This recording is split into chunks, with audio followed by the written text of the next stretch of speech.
नमस्कार साथियों, आज हम साइंस के इम्पोर्टेंट क्वेश्चन आज के इस वीडियो में देखेंगे। तो देखिए, हमारा पहला क्वेश्चन है जीवन की मूलभूत इकाई है, यानी कि हमारी जो जीवन की सबसे स्ट्रक्चर और फंक्शनल यूनिट है।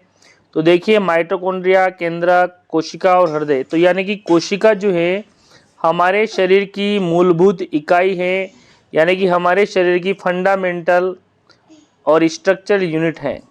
दूसरा प्रश्न है पदार्थ की अवस्था जिसका आकार निश्चित होता है।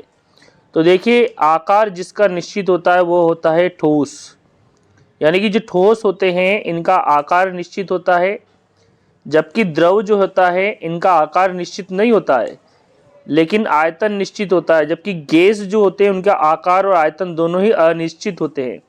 तो यहाँ पे हमारा आंसर हो गया ठोस। अगला प्रश्न है दही का जमना निम्न में से किसका उदाहरण है।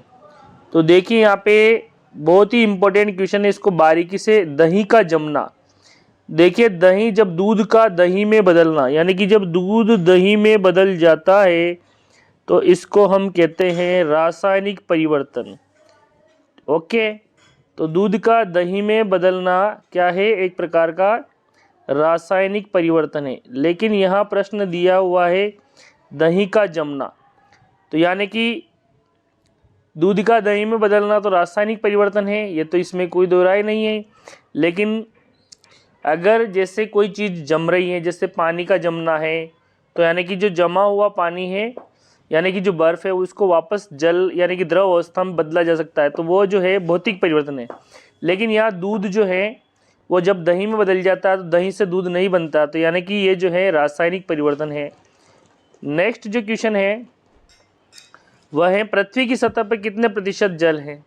तो देखिए, पृथ्वी की जो सतह है उसका 70% जो भाग है, लगभग 70%, यानी कि 71% के लगभग जो है वो भाग जल से ढका हुआ है। इलेक्ट्रॉन पर आवेश होता है, तो देखिए इलेक्ट्रॉन पर ऋणावेश होता है और इलेक्ट्रॉन पर जो आवेश का मान होता है 1.6 इंटू 10⁻⁻19 कूलाम होता है। 1.6 इंटू 10⁻⁻19 कूलाम ये इलेक्ट्रॉन पर चार्ज होता है। ओके, और ऋणात्मक चार्ज होता है इलेक्ट्रॉन पर, ऋणात्मक चार्ज। नेक्स्ट क्वेश्चन है वायुमंडल में सर्वाधिक प्रतिशत वाली गैस कौन सी है। तो देखिए, वायुमंडल में सबसे ज़्यादा जो प्रतिशत गैस पाई जाती है वो है नाइट्रोजन, और ये पाई जाती है 78%। ऑक्सीजन की बात करें तो ये पाई जाती है 21%, और कार्बन डाइऑक्साइड की हम बात करें तो 0.03% ये पाई जाती है। तो वायुमंडल में सबसे ज़्यादा गैस नाइट्रोजन। नेक्स्ट है पादपों में जल का संवहन होता है। तो देखिए, जल का संवहन जाइलम ऊतक के द्वारा होता है, और जाइलम जो है 4 प्रकार की जो है अलग अलग सेल्स से मिलकर बने होते हैं, इसलिए जाइलम जो है एक प्रकार की जटिल ऊतक है। जाइलम वाहिका, जाइलम वाहिनिका और जाइलम पेरेन्काइमा और जाइलम रेशे, तो इन 4 अलग अलग सेल से जाइलम बना होता है। जाइलम का कार्य है जल का परिवहन करना, और जबकि फ्लोएम का कार्य है भोजन यानी कि फूड का परिवहन करना। तो यहाँ पे हमारे 7 क्वेश्चन हमने अभी तक कर लिए हैं। नेक्स्ट क्वेश्चन हम आगे बढ़ते हैं। 8वां क्वेश्चन आप सभी के लिए, गति का प्रथम नियम, इसको जड़त्व का नियम भी कहते हैं। तो यानी कि जो ऑप्शन जो अ है वो आपका यानी कि लॉ ऑफ इनर्शिया, इनर्शिया का नियम भी कहते हैं, इसको जड़त्व का नियम भी कहते हैं। गति के प्रथम नियम जड़त्व के नियम को बताता है, यानी कि इनर्शिया को बताता है। नेक्स्ट, वह धातु जो द्रव अवस्था में पाई जाती है। तो देखिए, यहाँ पे धातु पूछा गया है, तो यानी कि जो पारा जो है, यानी कि जो मरकरी जो है जिसका प्रतीक है Hg, यह कमरे के ताप पर द्रव अवस्था में पाई जाने वाली धातु है। अगला है हथौड़े से पीटने पर सबसे अधिक ध्वनि यानी कि निम्न में से किसकी सुनाई देगी। लकड़ी का गत्ता, विद्यालय की घंटी, लोहे की टेबल और गीली ज़मीन। तो यहाँ पे विद्यालय की जो घंटी है इसकी आवाज़ यानी कि इसकी ध्वनि सबसे ज़्यादा सुनाई देगी, क्योंकि जो धातु होती हैं उसकी सोनोरिटी के कारण ध्वनि उत्पन्न करती है। ठोस से गैस में बदलने की प्रक्रिया, तो देखिए ठोस से गैस में बदलने की प्रक्रिया कहलाती है सब्लिमेशन, यानी कि ऊर्ध्वपातन। और ऊर्ध्वपातित होने वाले पदार्थ जैसे आयोडीन है, नेप्थलीन है, कपूर है, और नौसादर यानी कि अमोनियम क्लोराइड, तो इनका ऊर्ध्वपातन होता है, सब्लिमेशन होता है। ये ठोस अवस्था से सीधे गैसीय अवस्था में बदल जाते हैं, जबकि ठंडा करने पर गैस से पुनः वापस ठोस में बदल जाते हैं। यानी कि बीच की जो द्रव अवस्था है उस अवस्था में इनमें चेंजेस नहीं आता है, सीधे ठोस से गैस और गैस से वापस ठोस, तो इसको कहते हैं ऊर्ध्वपातन यानी कि सब्लिमेशन कहते हैं। नेक्स्ट है हमारा बंदूक की गोली में ऊर्जा होती है। देखिए बंदूक की गोली है के अंदर जो होती है गतिज ऊर्जा होती है, यानी कि काइनेटिक एनर्जी के कारण ही जो बंदूक की गोली गति करती है। और काइनेटिक एनर्जी इसका जो फॉर्मूला है E के बराबर ½ mv²। ओके, यदि कभी क्वेश्चन आ जाए कि जो तीरमान जो होती है, तीर जो होती है कमान के अंदर, जब उसको खींचते हैं, या जो पानी जो डैम के अंदर रहता है उसके अंदर कौन सी ऊर्जा रहती है, तो उसके अंदर स्थितिज ऊर्जा होती है। तो यानी गति करती हुई जो वस्तु है उसके अंदर गतिज ऊर्जा होती है, काइनेटिक एनर्जी होती है। और इसका जो फॉर्मूला मैंने यहाँ पे आपको E के बराबर ½ mv²। दूरी का मात्रक क्या है, तो देखिए दूरी का जो मात्रक होता है वो होता है किलोमीटर। यहाँ हर्ट्ज है ये आवृत्ति का मात्रक है, ये भी याद रखना आपको, हर्ट्ज आवृत्ति का मात्रक है। न्यूटन जो कि बल का मात्रक है, और सेकंड जो कि समय का मात्रक है। किलोमीटर जो है वो दूरी का मात्रक है। सिंचाई के परंपरागत तरीके यानी कि जो पहले से चलते आ रहे तरीके हैं वो है रहट पुराने समय में बैलों से पानी खींचा जाता था, जबकि छिड़काव तंत्र, चेन पंप और ड्रिप तंत्र ये आधुनिक तरीके हैं सिंचाई के। गोबर की खाद होती हैं, तो ये एक प्रकार की प्राकृतिक खाद है, यानी कि ऑर्गेनिक खाद के अंदर आएंगे गोबर की खाद, यानी कि नेचुरल, यानी कि एक तरह से ह्यूमस, उर्वरक, इनमें से कोई नहीं, प्राकृतिक खाद। तो ये एक प्रकार की प्राकृतिक खाद, और इसी के अंदर ह्यूमस भी होता है, तो यहाँ पे इसको ऑर्गेनिक खाद यानी कि कार्बनिक खाद भी कह सकते हैं इसको, कार्बनिक, क्योंकि गोबर की जो खाद होती है वो कार्बनिक होती है, ऑर्गेनिक होती है। ओके, नेक्स्ट जो है उर्वरक जो होते हैं वो अकार्बनिक होते हैं। ओके, नेक्स्ट जो है हमारा कान के कौन से भाग में आभूषण पहने जाते हैं, तो जो आभूषण जो हैं कान के जो बाह्य कर्ण होते हैं, यानी कि बाह्य कर्ण होते हैं, उनमें पहने जाते हैं। विटामिन सी का मुख्य सोर्स है यानी कि मुख्य स्रोत है, तो देखिए यहाँ पे गाजर विटामिन ए का सोर्स है, पालक, दही और आंवला। तो ये जो आंवला जो है यानी कि जो ऑप्शन जो स है ये विटामिन सी का महत्वपूर्ण स्रोत है। कोशिका की खोज करने वाले वैज्ञानिक का नाम बताइए, तो कोशिका की खोज की थी रॉबर्ट हुक ने, और कब की थी 1665 ईस्वी में, और किस में की थी, कार्क के अंदर की थी 1665 ईस्वी में, ये याद रखना है 1665 ईस्वी। ओके, 1665। नेक्स्ट है हमारा 19वां क्वेश्चन, रेत से पानी को पृथक करने के लिए कौन सी विधि, तो इसको हम छानते हैं यानी कि फिल्ट्रेशन करते हैं। तो देखिए आसवन विधि, वाष्पीकरण, ऊर्ध्वपातन और निस्यंदन। तो निस्यंदन यानी कि फिल्ट्रेशन मेथड कह सकते हैं इसको, यानी कि फिल्टर करते हैं हम छलनी द्वारा, तो फिल्ट्रेशन मेथड। किसी ध्वनि तरंग के अभिलक्षण होते हैं, तो ध्वनि तरंग के आवृत्ति भी होती है यानी कि फ्रीक्वेंसी न्यू होती है, आयाम एम्पलीट्यूड होता है, और वेलोसिटी वी होता है। तो यानी कि उपरोक्त सभी, यानी कि आवृत्ति यानी कि 1 सेकंड में गुजरने वाला तरंगों की संख्या, आयाम यानी कि जो अधिकतम विक्षोभ जो होता है, जो वाइब्रेशन होता है उसका अधिकतम विक्षोभ आयाम कहलाता है, और वेग जो होता है वेलोसिटी पर यूनिट टाइम में जो डिस्टेंस कवर करती है ध्वनि वह वेग कहलाता है। ओके, 21वां क्वेश्चन, यानी कि आगे हमारे और इम्पोर्टेंट क्वेश्चन आ जाते हैं। अब क्वेश्चन है आयनिक यौगिकों के इनके फॉर्मूले बताने हैं। तो देखिए कैल्शियम ऑक्साइड जिसका फॉर्मूला है CaO। ओके, मैग्नीशियम सल्फाइड जिसका फॉर्मूला है MgS, और यहाँ पे आपको पहला वर्ड कैपिटल लेटर में लिखना है। और अगला है सोडियम क्लोराइड जिसका फॉर्मूला है NaCl। तो यहाँ पे इनको तीनों के फॉर्मूले हमने लिख दिए हैं। CaO कैल्शियम, यहाँ Ca की जो वैलेंसी है वो +2 है, यानी कि इसकी संयोजकता ऑक्सीजन की -2 है, और Mg की भी यहाँ पे मैग्नीशियम की भी +2 है, और S सल्फाइड की भी -2 है। और अगर हम सोडियम क्लोराइड में सोडियम की बात करें तो इसकी भी +1 है, और Cl यानी क्लोराइड आयन की भी -1 है। तो यहाँ पे हमने इनकी वैलेंसी भी बता दी आपको। नेक्स्ट क्वेश्चन है, देखिए यहाँ पे इम्पोर्टेंट क्वेश्चन, इनके केमिकल फॉर्मूले आपको याद रखने हैं। तो देखिए अमोनियम सल्फेट, इसका फॉर्मूला है, देखिए यहाँ पे अमोनियम सल्फेट का फॉर्मूला पूछा गया है हमें। तो अमोनियम की वैलेंसी +1 होती है, तो इसलिए यहाँ पे ये कोष्टक में आएगा अमोनियम, क्योंकि इसकी और सल्फेट की होती है -2। तो यहाँ पे प्लस और माइनस हमें बराबर करने, तो अमोनियम सल्फेट का फॉर्मूला हो गया। अमोनियम सल्फेट का फॉर्मूला बहुत ही इंपॉर्टेंट है, ये रीट के अंदर भी पूछा गया था, NH4 ट्वाइज कोष्टक के अंदर और SO4। अगला सोडियम ऑक्साइड। तो देखिए सोडियम ऑक्साइड का फॉर्मूला है Na2O, यानी कि सोडियम की जो होती है वैलेंसी यहाँ पे +1 और ऑक्सीजन की होती है -2 ऑक्साइड की। एल्यूमिनियम क्लोराइड, देखिए एल्यूमिनियम की होती है +3 और Cl यानी कि क्लोराइड की होती है -1, तो यहाँ पे AlCl3 है। नेक्स्ट है सोडियम कार्बोनेट। देखिए सोडियम कार्बोनेट का फॉर्मूला है Na2CO3, यहाँ पे सोडियम की +1 है और कार्बोनेट की है -2। ओके, नेक्स्ट है यहाँ पे सोडियम नाइट्रेट। तो सोडियम नाइट्रेट का फॉर्मूला है NaNO3, यानी कि सोडियम नाइट्रेट NaNO3, यहाँ पे Na की +1 है और NO3 की भी -1 है। कैल्शियम हाइड्रोक्साइड, इसका फॉर्मूला है Ca कोष्टक के अंदर OH ट्वाइज, यहाँ पे हाइड्रोक्साइड की -1 है और Ca की +2 इसलिए। नेक्स्ट है कार्बन टेट्राक्लोराइड। तो कार्बन टेट्राक्लोराइड का है CCl4, carbon tetrachloride CCl4। Calcium oxide यानी कि CaO, कैल्शियम ऑक्साइड का फॉर्मूला हो गया। और हाइड्रोजन क्लोराइड जिसका फॉर्मूला है HCl।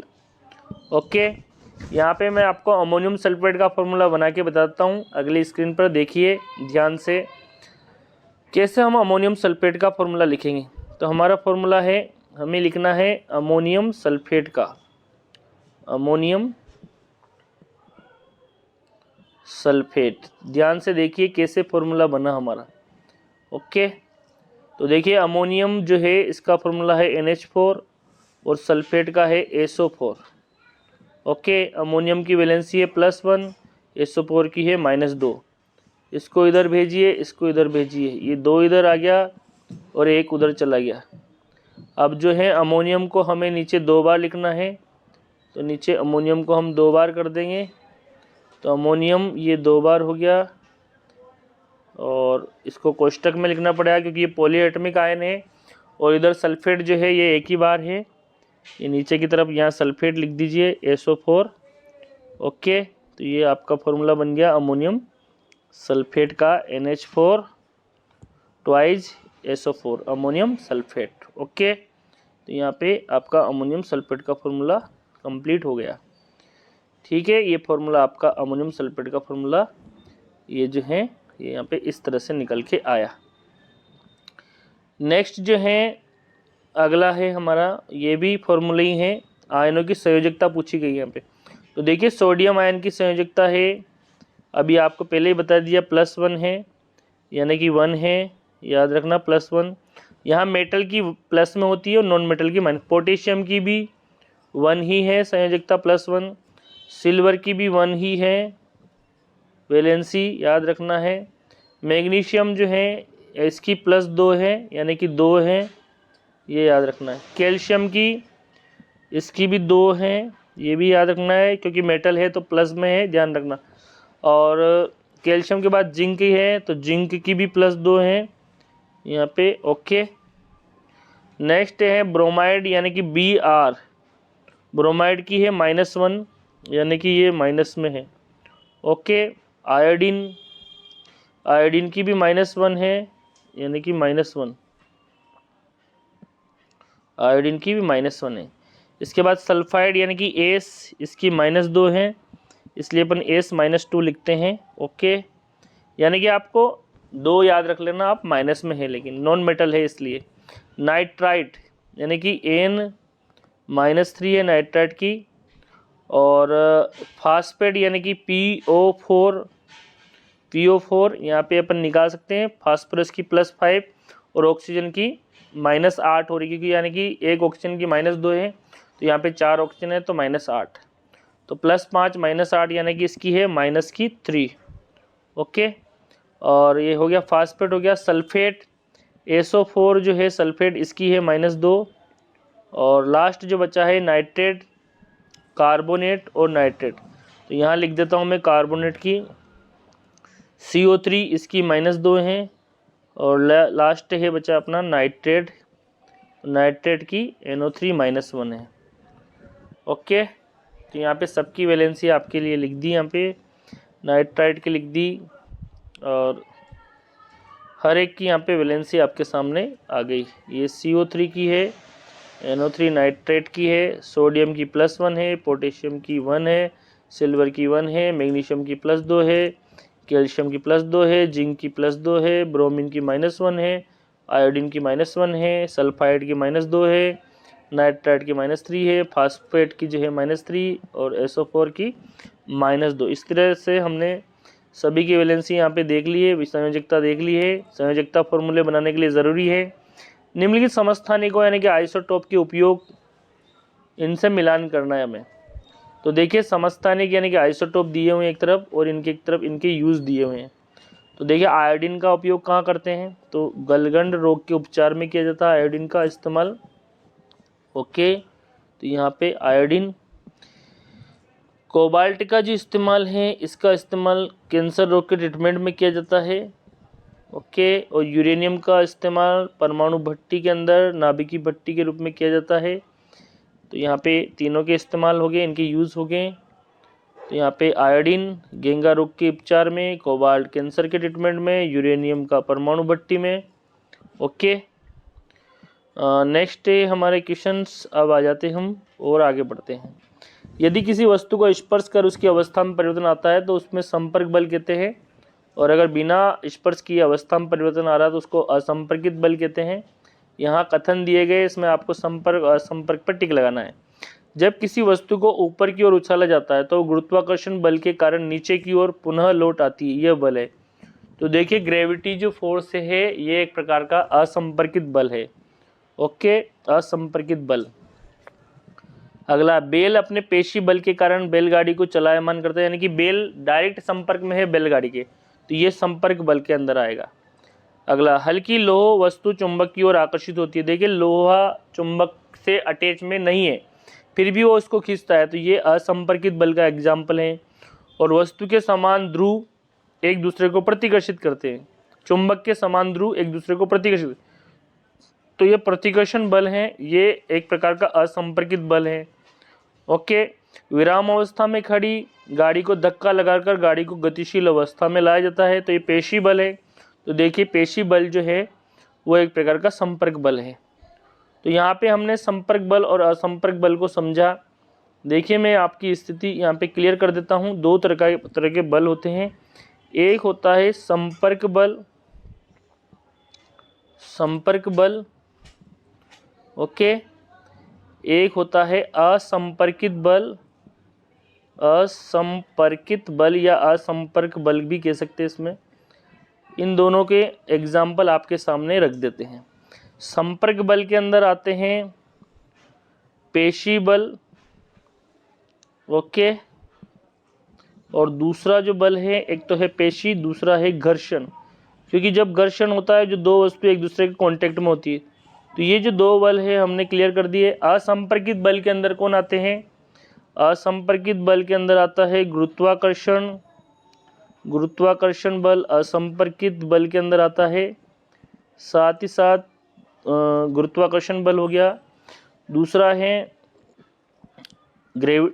स्थिर वैद्युतिकी, स्थिर वैद्युतिकी इलेक्ट्रोस्टैटिकी, ये वाला भी स्थिर वैद्युतिकी, ये भी असंपर्कित बल का एग्जाम्पल है। और तीसरा जो बल है वो है चुंबकीय बल। तो जो चुंबकीय बल है वो भी एक प्रकार का क्या है, मैग्नेटिक जो फोर्स है, दो चुंबक एक दूसरे के कांटेक्ट में नहीं होती है फिर भी लोहे को अट्रैक्ट करती है। चुंबक के दो समान ध्रुवों में प्रतिकर्षण होता है और असमान ध्रुवों में आकर्षण होता है। तो यहाँ पे संपर्क बल और असंपर्क बल को हमने अच्छे से समझ लिया है। आई होप ये आपके ये पोर्शन क्लियर हो गया होगा। नेक्स्ट जो है हमारे वो हैं विलयन। तो देखिए विलयन किससे मिलकर बनते हैं, तो ये बने होते हैं विलेय जो, और एक होता है विलायक। तो देखिए जो कोई भी विलयन जो बनता है उसके अंदर एक पदार्थ ज़्यादा होता है, जैसे शक्कर प्लस पानी। तो यहाँ पे शक्कर जो है वो कम मात्रा में और पानी ज़्यादा मात्रा में, तो शक्कर का जो घोल बनेगा वो है विलयन, और जो कम है वो है विलेय, और जो ज़्यादा यानी कि पानी ज़्यादा है तो विलायक। उपरोक्त अभिक्रिया को पूर्ण कीजिए। तो देखिए उपरोक्त अभिक्रिया को हमने पूर्ण कर ही लिया है, कोई दिक्कत ही नहीं है इसमें। जैसे विलयन, जो टिंचर आयोडीन, जैसे हम बात करते हैं टिंचर आयोडीन। टिंचर आयोडीन के अंदर क्या करते हैं अपन, यहाँ पे टिंचर आयोडीन के अंदर, टिंचर आयोडीन, देखिए टिंचर आयोडीन के अंदर हम विलेय लेते हैं आयोडीन को, ओके, और विलायक लेते हैं हम एल्कोहल को। एल्कोहल का फॉर्मूला आपको पता होगा, एथिल एल्कोहल का C2H5OH। नेक्स्ट टिंचर आयोडीन विलयन में विलेय और विलायक है। तो देखिए इसके अंदर विलेय है आयोडीन, तो विलेय कौन है टिंचर आयोडीन में, विलेय है आयोडीन।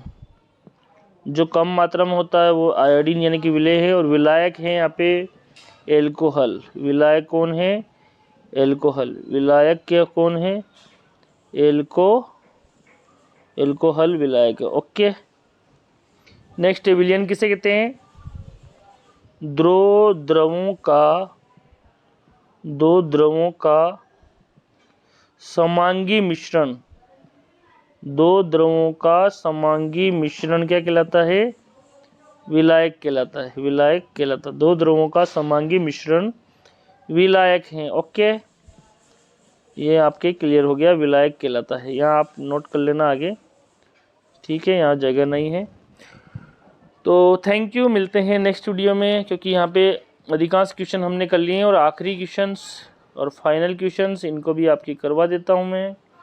देखिए निम्न तत्वों के परमाणु द्रव्यमान, देखिए हाइड्रोजन का जो परमाणु द्रव्यमान है वो है 1 यूनिट। नेक्स्ट जो है हमारा कार्बन का परमाणु द्रव्यमान है 12 यूनिट, और ऑक्सीजन का परमाणु द्रव्यमान है वो है 16 यूनिट, ओके। नाइट्रोजन का परमाणु द्रव्यमान है 14 यानी कि 14, और नेक्स्ट है सोडियम यानी कि Na, इसका है 23 यूनिट, ओके। और क्लोरीन का है 35.5 यानी कि 35.5 यूनिट क्लोरीन का है। देखिए क्लोरीन का यहाँ पे 35.5 क्यों आ रहा है, कि क्लोरीन के दो आइसोटोप है। एक तो है क्लोरीन 17, एटॉमिक नंबर तो दोनों के सेम रहेंगे, ठीक है। एक तो है क्लोरीन 17 35 वाला, और एक है क्लोरीन 17 37 वाला। तो ये एक प्रकृति में पाया जाता है 75%, और एक पाया जाता है 25%। तो इन दोनों का जब रेशो निकाला तो आया 35.5, ओके। कैल्शियम जो है इसका है 40। तो यहाँ पे सभी के हमने निकाल ही लिए हैं, इनके जो है परमाणु द्रव्यमान संख्या। हाइड्रोजन की है 1, कार्बन की है 12, ऑक्सीजन की 16, नाइट्रोजन की 14, सोडियम की 23, कैल्शियम की 40, और क्लोरीन की है 35.5, ओके। क्लोरीन के दो आइसोटोप हैं, एक जिसका एटॉमिक नंबर 35 है और एक जिसका एटॉमिक नंबर 37 है, ओके। थैंक यू, मिलते हैं नेक्स्ट वीडियो में, तब तक के लिए बाय बाय। इसी तरह के वीडियो अगर आप चाहते हैं कि मैं बनाऊं तो वीडियो को लाइक करें और अपने दोस्तों तक शेयर करें।